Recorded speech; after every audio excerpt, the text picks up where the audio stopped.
A graça e a paz, irmãos, tudo bem com vocês? Hoje a gente vai entender profundamente o que significa a Páscoa, por que Deus estipulou a Páscoa, por que Deus entregou aos hebreus e estendeu a sua igreja. E a profundidade aqui é maravilhosa. Fique comigo até o final, deixe seu like, compartilhe o vídeo, eu tenho certeza que a gente vai crescer junto aqui. Antes de chegarmos em Êxodo 12, onde a Páscoa é instituída, precisamos entender o cenário completo, político, espiritual e social. Quem era o faraó? A Bíblia ela não vai citar o nome diretamente, mas os estudiosos geralmente apontam duas possibilidades principais. Ramsés II, que é a visão mais popular, ou seu filho, Merneptah. E por que isso aqui vai importar no nosso estudo de hoje? Porque nós estamos falando de um dos períodos mais poderosos do Egito, o auge do império. O faraó, ele era considerado um deus vivo. Ele não governava apenas politicamente, mas ele dominava o espiritual. E desafiar o faraó era desafiar os deuses do Egito. Ou seja, quando Deus ele envia as pragas, ele não é só contra o Egito, mas é uma guerra direta contra o sistema espiritual egípcio. E como era o Egito nessa época? O Egito era uma das civilizações mais avançadas do mundo. Engenharia avançada, templos, cidades, monumentos, agricultura forte, graças ao Rio Nilo, e uma organização social extremamente rígida. Então a estrutura social ela era bem clara nesse período.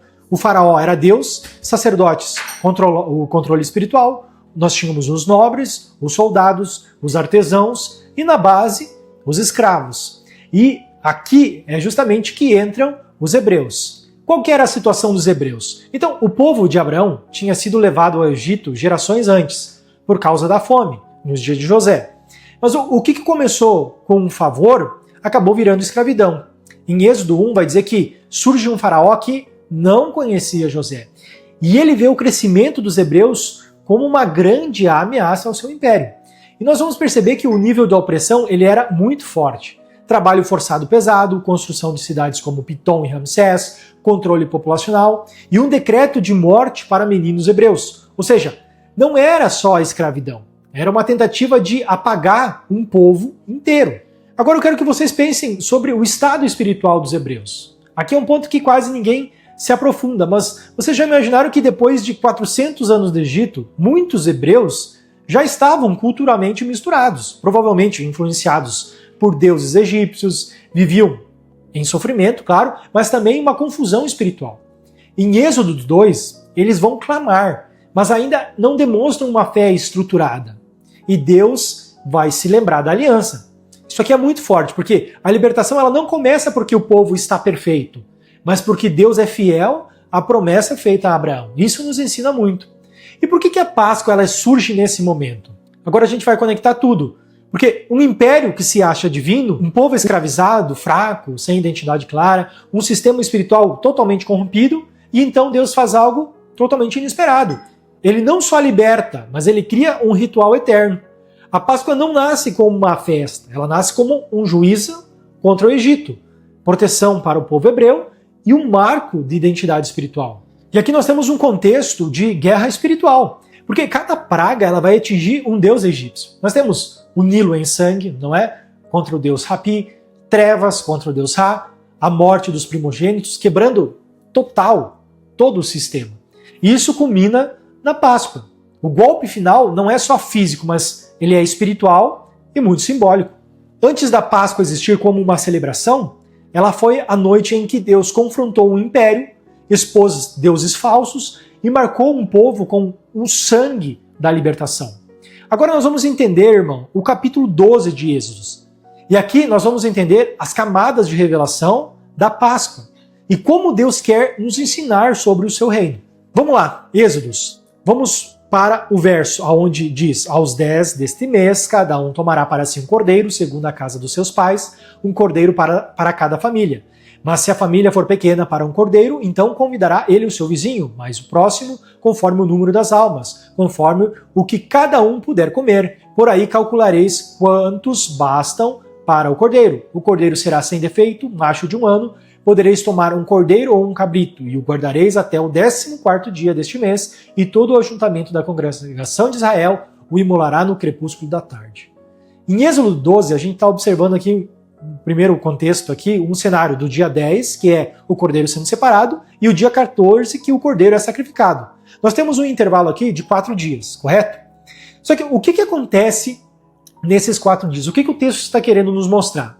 O cordeiro ele não é morto imediatamente, mas ele é separado, observado, convivido. Agora entra a camada profética maravilhosa que nós temos aqui. Nós temos aqui a conexão com a criação. Em Gênesis 1, no 4º dia, Deus vai criar o sol, a lua e as estrelas. O sol ele passa a governar o dia, correto? Em Malaquias capítulo 4, verso 2, vai dizer que nascerá o sol da justiça. Obviamente ele está fazendo uma referência direta ao nascimento de Jesus Cristo. A conexão com 2 Pedro 3,8 aqui vai dizer que um dia é como 1000 anos, ou seja, se nós considerarmos um dia 1000 anos, 4 dias, 4000 anos. Então, no 4º dia da história da humanidade, o sol da justiça se manifesta e o cordeiro é revelado para o sacrifício. Ou seja, nós temos o cumprimento em Cristo. Jesus Cristo ele vem aproximadamente, exatamente, no 4º milênio desde Adão.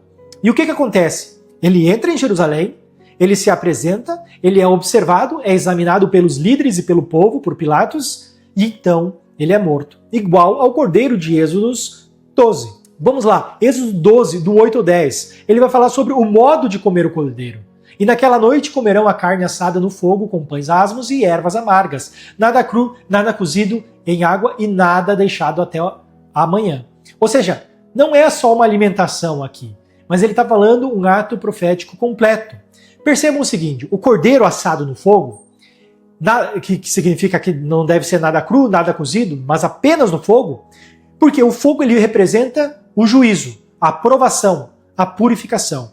Isso vai apontar diretamente para Jesus Cristo, que foi provado ao extremos, conforme Isaías 53, que fala sobre o servo sofredor.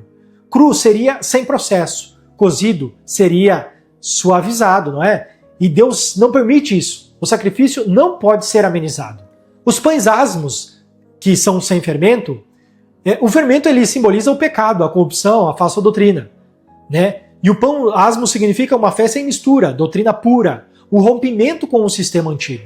E as ervas amargas aqui descritas representam o sofrimento, dor, a memória da escravidão.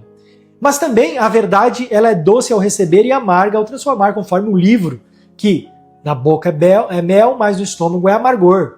Ou seja, tudo consumido, nada deve sobrar. O sacrifício ele é completo, nada pode ser tratado como descuido, né? Não pode ser guardado para o dia depois. Ou seja, o fogo, o sofrimento completo, sem fermento, a pureza absoluta, a amargura, a consciência do preço, nada sobrando, a entrega total. Não é só sair do Egito, mas é participar da redenção. Olha que forte isso. E no verso 15 de Êxodo, nós vamos ver os 7 dias. 7 dias sem pães asmos, nenhum fermento.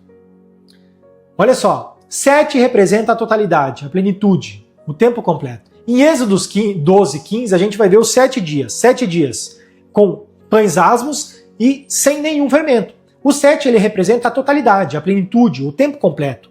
Se um dia é 1000 anos, 7 dias, 7000 anos. Ou seja, toda a história da humanidade. Durante esse tempo, não poderia haver mistura. Quem aceita fermento é cortado, a palavra diz. Ou seja, Cristo é o pão sem fermento.